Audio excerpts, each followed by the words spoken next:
আমার ভাই, আমি বলছিলাম যে তওবাটা কেমন ভাবে করতে হবে। আপনি কার দিকে তওবা করবেন? আপনাদের এলাকার মসজিদের ইমামের দিকে তওবা করবেন না। দেখবেন ইমাম সাহেব তলে তলে এমন অপরাধ করে, ওর মতো মানুষের অনুসরণ করা যায় না। ধরে বলেন ঠিক কিনা? আমার ভাইয়ের গভীর মনোযোগ। তাহলে কার দিকে তওবা করবেন? আপনি ফিরে যান আমার নবী সাহাবাদের জীবনের দিকে, বিশ্ব নবীর জীবনের দিকে ফিরে যান। আল্লাহ রাসূল সাল্লাল্লাহু আলাইহি সাল্লামের একজন সাহাবা ছিলেন, যার নাম হলো দাহিয়াতুল কলবি। এই দাহিয়াতুল কলবি নবীজির হাতে হাত দিয়ে তওবা করলেন, কালিমা গ্রহণ করলেন। দাহিয়াতুল কলবি রাসূলকে বলে, ইয়া রাসূলুল্লাহ, ইয়া হাবিবাল্লাহ, হুজুর, আমি যে আপনার হাতে হাত দিয়ে কালিমা গ্রহণ করলাম, আল্লাহ রাব্বুল আলামিন আমার জীবনের সব গুনাহ মাফ করেছেন। রাসূল বলে, দাহিয়া রে, তওবা করার সাথে সাথে আল্লাহ রাব্বুল আলামিন তোমার জীবন জিন্দেগি সব গুনাহগুলো মাফ করে দিয়েছেন। জোরে বলুন সুবহানাল্লাহ। আমার ভাইরা গভীর মনোযোগ দিবেন। দাহিয়াতুল কলবি নবীজির হাত থেকে হাতটা সরিয়ে নিলেন, নিয়ে দাহিয়াতুল কলবি মাথাটা নিচু করে রাখেন, চোখের পানি ছেড়ে দিয়ে বলে, ইয়া রাসূলুল্লাহ, ইয়া হাবিবাল্লাহ, হুজুর, আমি জানি আল্লাহ রাব্বুল আলামিন আমার জীবনের সব গুনাহ মাফ করতে পারে, কিন্তু আল্লাহ আমার জীবনের একটা গুনাহ কখনো মাফ করবে না। আমার নবীজি বলে, দাহিয়াতুল কলবি রে, এমন কি গুনাহ করেছো, এমন কি অন্যায় করেছো, এমন কি অপরাধ করেছো যে অপরাধের কারণে তোমার মনে হয় আল্লাহ রাব্বুল আলামিন তোমার জীবনের ওই গুনাহটা মাফ করবে না? দাহিয়াতুল কলবি চোখের পানি ছেড়ে দিয়ে শিশু বাচ্চার মতো টুকরে টুকরে কেঁদে বলে, নবীজি, আমি জানি আল্লাহ রাব্বুল আলামিন জীবনের সব গুনাহ মাফ করতে পারে, কিন্তু আল্লাহ আমার জীবনের একটা গুনাহ মাফ করবে না। আমার নবী বলে, দাহিয়া রে, সেই গুনাহটা কি একটু আমাকে শোনাও, আমি তোমার হয়ে আল্লাহর দরবারে তোমার জন্য মাফ চেয়ে নেব। দাহিয়াতুল কলবি বলে, ইয়া রাসূলুল্লাহ, ইয়া হাবিবাল্লাহ, হুজুর, আমি দাহিয়াতুল কলবি, আমি আমার কন্যা সন্তান যেগুলো হয়েছে সবগুলোকে জীবিত কবর দিতাম। ইয়া রাসূলুল্লাহ, ইয়া হাবিবাল্লাহ, হুজুর, কিন্তু আমার একটা ছোট্ট কন্যা সন্তান আল্লাহ রাব্বুল আলামিন দিলেন। ওই কন্যা সন্তানের চেহারাটা এত মিষ্টি, এত চাঁদের মতো চমকাতো, তার মুখের দিকে একবার তাকালে আমি দ্বিতীয়বার আমার মুখটা ফেরাতে পারতাম না। ইয়া রাসূলুল্লাহ, ইয়া হাবিবাল্লাহ, হুজুর, ওই কন্যা সন্তানকে আমি এত মহব্বত করতাম, বাড়িতে যখন যেতাম সন্ধ্যাবেলা কন্যা সন্তানকে করে নিয়ে চুমা দিতাম। আমার ভাইরা, দাহিয়াতুল কলবি বলে, ইয়া রাসূলুল্লাহ, ইয়া হাবিবাল্লাহ, হুজুর, সকালবেলা যখন বাড়ির বাইরে যেতাম, নবীজি, ওই কন্যা সন্তানকে একটা চুমু দিয়ে ঘরের বাইরে যেতাম। আমার ভাইরা, দাহিয়াতুল কলবি বলে, ইয়া রাসূলুল্লাহ, আমি সব কন্যাকে হত্যা করলাম, কিন্তু আমার ছোট কন্যাকে আমি হত্যা করতে পারলাম না। দাহিয়া বলে, ইয়া রাসূলুল্লাহ, ইয়া হাবিবাল্লাহ, হুজুর, এই সন্তানটা যখন আস্তে আস্তে বড় হলো, এই সন্তানের বয়স যখন 6 থেকে 7 বছর হলো, এই সন্তানটা আমাকে এত বেশি মহব্বত করতো, যখন বাড়িতে যেতাম এক দৌড় দিয়ে আমার গলাটা জড়িয়ে ধরে মুখে চুমা দিয়ে দিত। দাহিয়াতুল কলবি এই কথা বলে আর হাওয়া উপরে কেটে বলে, নবীজি, আমি জানি আল্লাহ সব গুনাহ মাফ করবে গো নবীজি, কিন্তু এই গুনাহটা আমার মাফ করবে না। রাসূল বলে, কোন গুনাহ মাফ করবে না একটু বলো। দাহিয়াতুল কলবি বলে, ইয়া রাসূলুল্লাহ, আমার মেয়ে যখন বড় হয়ে গেল, ওই উতবা সাইবা অনেক দিন গিরানা আমাকে নিয়ে টিটকারি করতে বলতো, দাহিয়াতুল কলবির কন্যা সন্তান কতদিন রাখবে? ওগো নবীজি, আমি লজ্জায় ঘৃণায় আমার কন্যা সন্তানকে জীবিত কবর দেওয়ার জন্য যখন আমার কাঁধে করে নিয়ে গেলাম, ইয়া রাসূলুল্লাহ, আমি যখন মরুভূমির মধ্যে চলে গেলাম, আমার কন্যা বলে, বাবা, আমাকে কোথায় নিয়ে যাও? আমি কোনো কথা বললাম না নবীজি, তার কারণ আমি আমার কন্যাকে অত্যন্ত মহব্বত করতাম। ইয়া রাসূলুল্লাহ, ইয়া হাবিবাল্লাহ, হুজুর, ওই কন্যা সন্তানকে পাশে দাঁড় করালাম।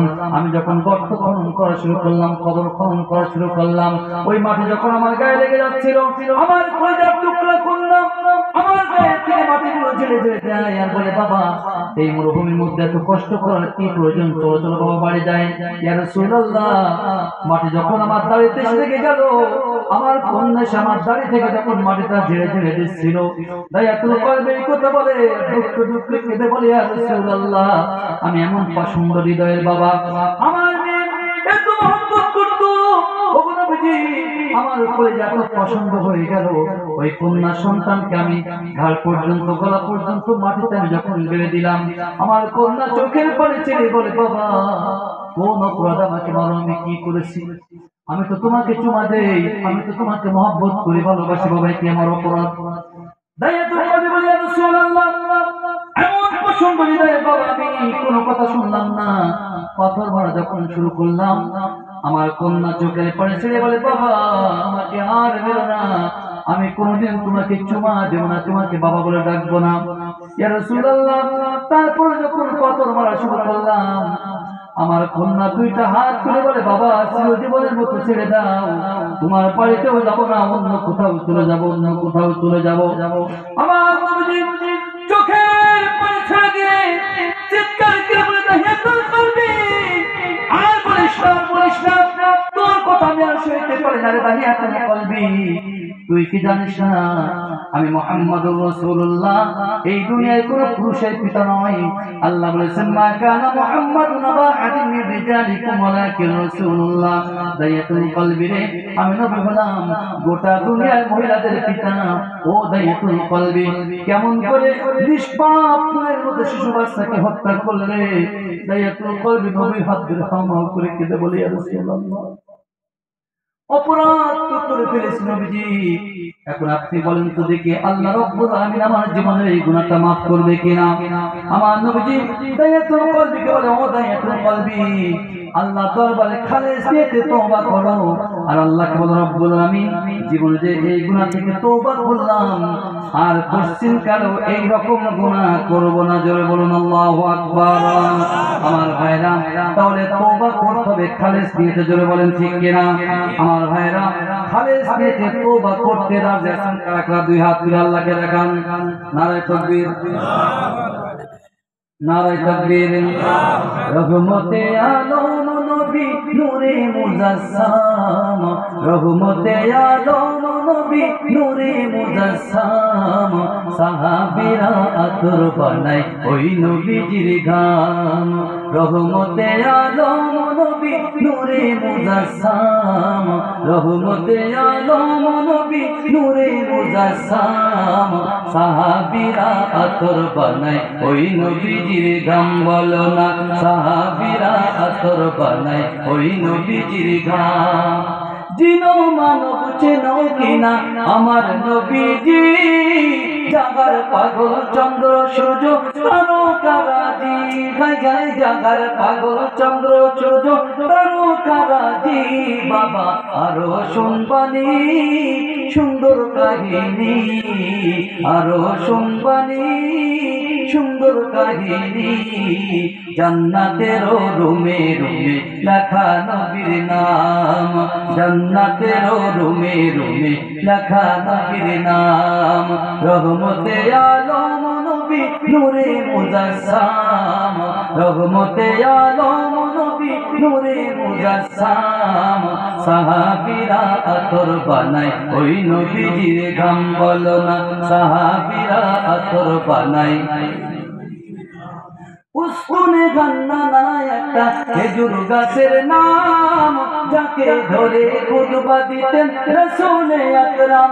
ভাই গায়ে যাকে ধরে খুতবা দিতেন রাসূলে আকরাম। গাছটা নবীর বিরহে গাছ কাঁদিতে রহে, নবীর বিরহে গাছ কাঁদিতে রহে।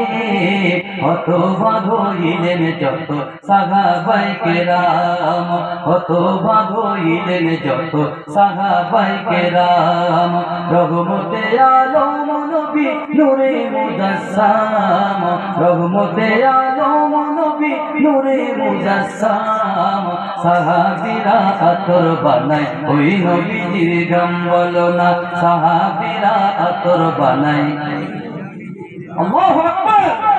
আমার ভাইরা, রাসূল সাল্লাল্লাহু আলাইহি সাল্লাম এমন নূরে তাজাল্লি ছিলেন, রাসূলের সংস্পর্শে এসে সাহাবারা একেবারে পরশপতর হয়ে গেছিলেন। জোরে বলেন ঠিক কিনা? আজ রাসূল নাই, কিন্তু মুসলমানদের পরশপতর হওয়ার জন্য আমাদের কাছে রাসূল রেখে গেছেন কুরআন এবং হাদিস। জোরে বলেন ঠিক কিনা? তার কারণ রাসূল বলে গেছেন যে তোমরা আল্লাহ এবং কুরআন এবং হাদিসকে যদি আঁকড়ে ধরতে পারো, লান তাদিল্লু, কখনোই তোমরা পথভ্রষ্ট হবে না। জোরে বলেন ঠিক কিনা? আমাদের সেই কোরআন আছে না নাই? আমাদের কোরআন আছে। আমাদের কোরআনের নাম কি? আমাদের কিতাবের নাম কি? আমাদের প্রভুকে, আমাদের আল্লাহ কতজন? কিতাব কতজন? রাসূল কতজন? এক এক গ্রহণ করতে হবে। মুসলমানরা কখনো দুই গ্রহণ করতে পারে না, জোরে বলেন ঠিক কিনা? মুসলমানরা যখন কথা বলবে একটা না দুইটা, সত্য না মিথ্যা? আপনারা সত্য বলেন তো?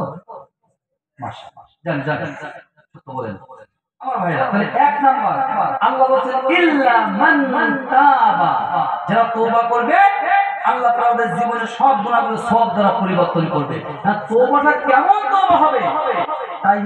কলবের মতো তওবা যদি করতে পারেন, যত গুনাহ করেছেন সব গুনাহ আল্লাহ তাআলা সওয়াব বানিয়ে দেবেন, জোরে বলুন সুবহানাল্লাহ। দুই নম্বরে আল্লাহ তাআলা বলেন ওয়া আমান, যারা ঈমান আনবে। কি আনবে? আর জোরে আপনারা কি ঈমানদার না বেঈমান? বেঈমান কে করে হাত দেন, বলুন বেঈমান। কেউ আছে? কেউ আছে না? এই বেঈমান আছে? বেঈমান আছে? মাশাআল্লাহ, আলহামদুলিল্লাহ, আল্লাহ কবুল করুন। সকলে বলছে আমিন। এখন আপনি তো ঈমান এনেছেন, কেউ যদি বলে হুজুর সহজ আমি বেঈমান, সেখানে ঈমানদার থাকতে পারলো? আল্লাহ তাআলা বলেছে খবরদার আল্লাহর রহমত থেকে নিরাশ হবেন না। কথাকার এখন আপনি যদি বলেন যে হুজুর আমি বেঈমান হয়ে গেছি, তাহলে বিপদ। এই জন্য আল্লাহর রহমত থেকে নিরাশ হওয়া যাবে না। আমার ভাইরা কবি মনোযোগ, আল্লাহ রাব্বুল আলামিন বলেন ওয়া আমানা, ঈমান আনতে হবে। আমার বন্ধুগণ ঈমান আনতে হবে, ঈমান আনতে হবে কার উপর? দেখেন আল্লাহ রাব্বুল আলামিন বললেন ইয়া আইয়ুহাল্লাযীনা আমানু হাল আদুল্লুকুম আলা তিজারাতিন তুনজিকুম মিন আযাবিন আলীম তুমিনুনা বিল্লাহি ওয়া রাসূলিহি ওয়া তুজাহিদুনা ফি সাবিলিল্লাহ। আল্লাহ বলেন হে ঈমানদারেরা, আমি কি তোমাদের এমন একটা ব্যবসার কথা বলে দেব যে ব্যবসাটা করলে পরে তোমরা এহকালে কল্যাণ লাভ করতে পারবে এবং পরকালীন জিন্দেগিতে আল্লাহর আযাব থেকে নিজেদেরকে বাঁচাতে পারবে। আমার ভাইরা, সেই ব্যবসাটা করতে গেলে আপনারা কি করতে হবে? আল্লাহ বললেন সেই ব্যবসা করতে গেলে তোমাকে তিনটা বিষয় লাগবে। আমার বন্ধুগণ, এই দুনিয়া যদি কেউ ব্যবসায়ী হতে চায়, ব্যবসা করতে চায়, একজন পারফেক্ট বিজনেসম্যান হতে গেলে তিনটা এলিমেন্ট লাগে, তিনটা উপাদান লাগে। এক নাম্বার হলো টাকা, দুই নম্বরে পরিশ্রম, আর তিন নম্বরে হচ্ছে মূলধন। এই তিন নম্বর হলো মেধা বা বুদ্ধি। এই তিনটা জিনিস যার মধ্যে নাই সে কিন্তু ব্যবসা করতে পারে না। আমার কোরআন দিয়ে জানিয়ে বললেন শোনো, আমি আল্লাহ আমার সাথে যদি ব্যবসা করতে চাও তোমাদের মূলধন লাগবে, এলিমেন্ট লাগবে, উপাদান লাগবে তিনটা। এক নাম্বার মূলধন হলো আল্লাহ তাআলা বললেন তুমিনুনা বিল্লাহ, ঈমান আনতে হবে কার উপরে? আর জোরে কার উপরে? আর বন্ধুগণ, আমরা যেহেতু সবাই আল্লাহকে বিশ্বাস করি, আল্লাহর উপর ঈমান এনেছি, সেহেতু এই বিষয়ে আর দ্বিতীয়বার কথা বলার দরকার নাই। আমার বন্ধুগণ, দুই নাম্বার আল্লাহ জানিয়ে দিলেন রাসূলিহি, তোমাদের ঈমান আনতে হবে আল্লাহর রাসূলের উপরে। আমার বন্ধুগণ, আল্লাহ বলেন ও রাসূলিহি, এই যে হি হাই জমির আরবিতে বলা হয় হাই জমির। এই হাই জমির অনেকগুলো অর্থ আছে, কোথায় কোথায় গেছে আমাদের জানতে হবে। আমার বন্ধুগণ, আমরা শুধু মুখে মুখে বললাম আল্লাহর পর ঈমান এনেছি, কিন্তু জীবনে 5 ওয়াক্ত নামাজের 1 ওয়াক্ত নামাজও পড়লাম না। এই রকম ঈমান কিন্তু আমার আল্লাহর দরবারে কোনো লাভ, কোনো মূল্য নাই। আমার বন্ধুগণ, আপনি বললেন আমি আল্লাহর পর ঈমান এনেছি, আপনি রোজাও রাখেন না, এইরকম ঈমানের আল্লাহর কাছে কোনো দাম নাই। আপনি বলেন আমানতু বিল্লাহ, আল্লাহ তোমার পর ঈমান এনেছি, যার টাকা আছে সে যাকাত দেয় না, এইরকম ঈমানের কিন্তু আল্লাহর কাছে কোনো মূল্য নাই। কেন মূল্য নাই? আল্লাহ রাব্বুল আলামিন কুরআন দিয়ে জানিয়ে দিয়ে বললেন ইয়া আইয়ুহাল্লাযীনা আমানু দুখুলু ফিস-সিলমি কাফা। আল্লাহ বললেন হে ঈমানদারেরা, ঈমান যারা গ্রহণ করেছো তোমরা ইসলামের ভিতরে পরিপূর্ণভাবে দাখিল হয়ে যাও, অর্থাৎ ইসলামের সব বিধানগুলো তোমাদের পরিপূর্ণ মানা লাগবে। শুধু কি বললে ঈমান এনেছি, কালিমা পড়লে নামাজ পড়লে না, নামাজ পড়লে রোজা রাখলে না, রোজা রেখে যাকাত দিলে না, যাকাত দিলে কিন্তু টাকা আছে হজ করলে না। আল্লাহ বলছে এইরকম ঈমানদার, এইরকম ঈমানের আল্লাহর কাছে কোনো মূল্য নাই। আল্লাহর কাছে মূল্যবান ঈমান হলো সেই ঈমান যে ঈমানটা পরিপূর্ণ এবং কামেল ঈমান। জোরে বলেন ঠিক কিনা? আমার ভাইরা, আল্লাহ বললেন ঈমান পরে রাসূলের পরে ঈমান আনতে হবে। আমার বন্ধুগণ, রাসূলের পরে ঈমানটা কিভাবে আনবেন, কেমন করে আনবেন? আপনি যদি বললেন যে আমি রাসূলের পরে ঈমান আনলাম, এই রকম বললে কিন্তু রাসূলের পরে ঈমান আনা হয় না। আমার বন্ধুগণ, আল্লাহ রাব্বুল আলামিন কোরআনকে জানিয়ে বললেন, কুল ইন কুনতুম তুহিব্বুনাল্লাহা ফাত্তাবিউনি। আল্লাহ বলেন, হে নবী, দুনিয়ার মানুষদেরকে আপনি জানিয়ে দিন, তোমরা যদি আল্লাহর নিকটবর্তী হতে চাও, আল্লাহর মহব্বতের বান্দা হতে চাও, আর তাহলে বলো আমি নবী দুনিয়াতে যা যা নিয়ে আসলাম, আমি নবী আমার রেখে যাওয়া কাজগুলো কোরআন এবং হাদিস তোমাদের গ্রহণ করতে হবে।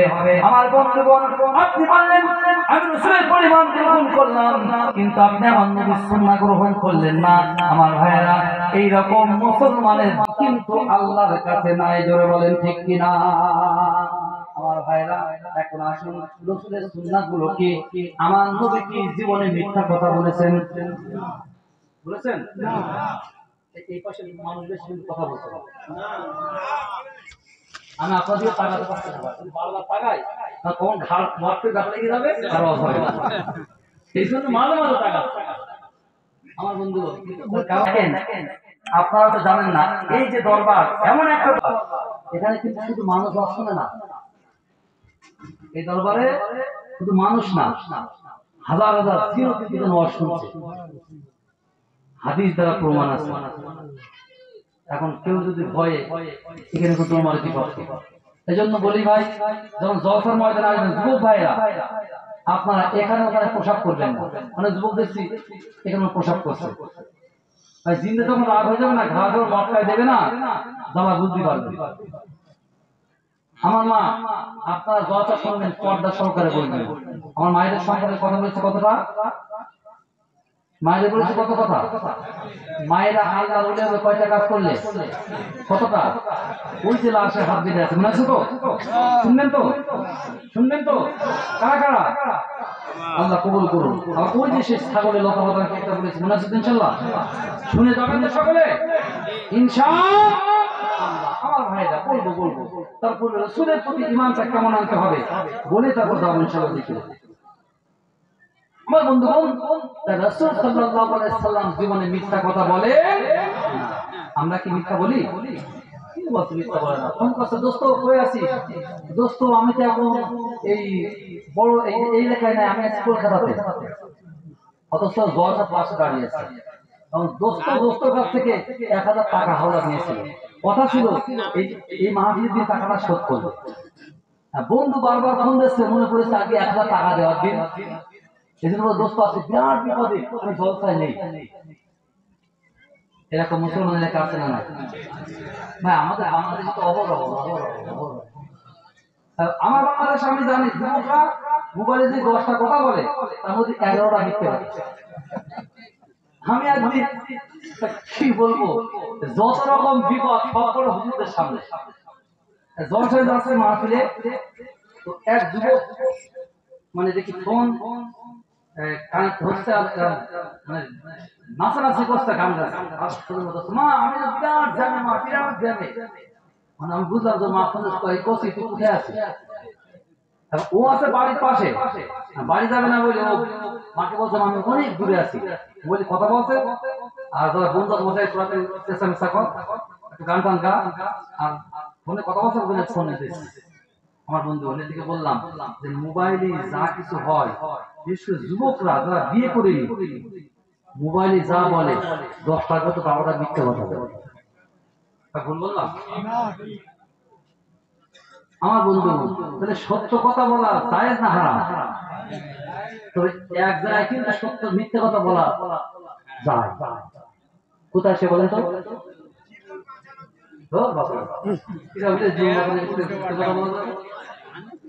ফাউল হাদিস। কি হাদিস? কথা বলেন, কি হাদিস? সবাই বলেন ফাউল হাদিস। কি হাদিস? কথা বলেন, কি হাদিস?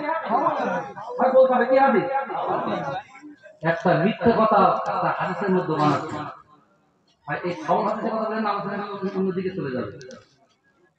জীবন বাঁচানোর মিথ্যা কথা বলা যাবে না, তাই দেখো সুমাইয়া মিথ্যা কথা বলতে পারতেন না, রাসূলের সাহাবারা মিথ্যা কথা বলে জীবন বাঁচাতে পারতেন না। রাসূলের সাহাবারা হুঙ্কার দিয়ে বলেছে মুসলমান জীবনে মিথ্যা কথা বলতে পারে না, প্রয়োজনে জীবন দেবে, মুসলমানের মুখ থেকে মিথ্যা বের হবে না, জোরে বলেন ঠিক কিনা। আমার বন্ধুগণ, তবে এক জায়গায় মিথ্যা কথা বলা জায়েজ আছে, প্রতিদিন না। বোর কাছে মিথ্যা কথা বলা যায় কোথায়? বোর কাছে মাঝে মাঝে মিথ্যে কথা, প্রতিদিন বলেন না ভাই। বউকে সন্তুষ্ট করার জন্য, বউর মন জোগানোর জন্য মাঝে মাঝে মিথ্যে বলা যায়। আমার মা আপনাদের খেদমতে কিছু কথা বলবো, আপনাদের সাথে যেন মিথ্যা কথা বলবে না, আপনারা এমন দোয়া করবেন মুখ যেন বন্ধ হয়ে যায়। আমার বন্ধুগণ, তার কারণ যদি কোনো মহিলা রাত 12টার উপরে, রাত 12টার পরে একটু তাহাজ্জুদ করে যদি দুই হাত তুলে আল্লাহর দরবারে ফরিয়াদ করতে পারে, গ্যারান্টি দিয়ে বলে গেলাম বন্দুকের গুলি মিস হবে, কিন্তু ওই মহিলা দোয়া মিস হবে না, হবে না, হবে না।